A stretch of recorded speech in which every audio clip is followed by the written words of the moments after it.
You should be able to set time on your Amazfit smartwatch like you can on an old school watch, right? Actually, no. I mean, you can find the date settings on your Amazfit watch. However, the only thing you can control is the 12 and 24-hour format. So if you want a different format than what is being used on your phone, then you can do that.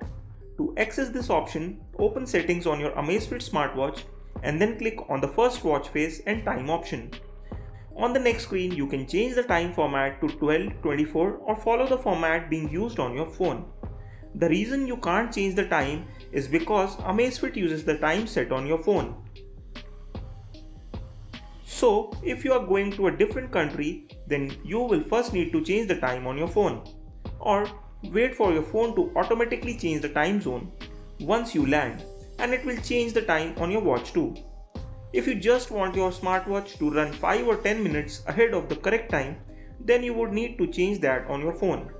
In most smartphones, you will find the option to change the time under system settings in settings. So as soon as you will change the time on your phone, it will change on your watch too.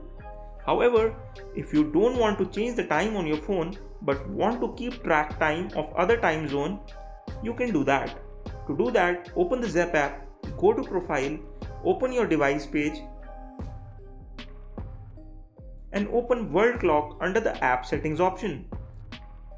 Here, tap on the plus icon at the bottom of the screen and now select the time zone you want to track the time of. Once you have selected the time zone, open your Amazfit watch and add the World Clock widget and shortcut to quickly access and track the time of the selected time zone. Now you will be able to access different time zone on your Amazfit watch without having to tinker with your watch settings. So guys, that was it for today. Don't forget to press that like button and subscribe to our channel. We come out with wearable tech videos like this almost every day. So subscribe. See you here next time.